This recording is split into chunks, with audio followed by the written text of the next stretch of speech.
Pallavaram Wales கல்லூரியில் தனியார் நிறுவன வேலைவாய்ப்பு முகாமில் தேர்ந்தெடுக்கப்பட்டவர்களுக்கு பணியாணை தமிழக அமைச்சர் தாமோ அன்பரசன் வழங்கினார்.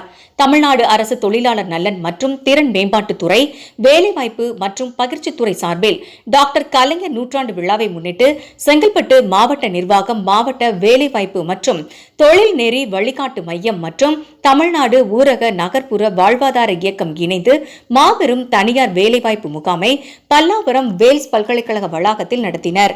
இதில் 150க்கும் மேற்பட்ட முன்னணி தனியார் துறை நிறுவனங்கள் சார்பில் 15,000 காலி பணியிடங்களுக்கு பணியாளர்களை தேர்வு செய்யும் முகாம் நடைபெற்றது. காஞ்சிபுரம், செங்கல்பட்டு மற்றும் சென்னை அதன் சுற்றுவட்டார பகுதியில் உள்ள முன்னணி நிறுவனங்களில் இருந்து வேலைவாய்ப்பு முகாமில் பணியாளர்களை தேர்ந்தெடுத்தனர்.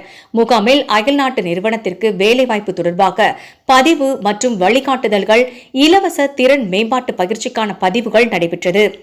வேலைவாய்ப்பு முகாமை தமிழக குறு, சிறு மற்றும் நடுத்தர தொழில் நிறுவனங்கள் துறை அமைச்சர் தாமோ அன்பரசன் தலைமை தாங்கி தொடங்கி வைத்தார். செங்கல்பட்டு மாவட்ட ஆட்சியர் அருண்ராஜ் முன்னிலை வகித்தார். முகாமில் பல்லாவரம் சட்டமன்ற உறுப்பினர் இ. கருணாநிதி, தாம்பரம் மாநகராட்சி மேயர் வசந்தகுமாரி, துணை மேயர் கோ. காமராஜ், மண்டல தலைவர் ஜோசப் அண்ணாதுரை உட்பட பலர் கலந்து கொண்டனர். வேலைவாய்ப்பு முகாமில் தனியார் நிறுவனங்களுக்கு தேர்ந்தெடுக்கப்பட்ட பணியாளர்களுக்கு பணி ஆணைகளை தமிழக அமைச்சர் தாமோ அன்பரசன் வழங்கினார்.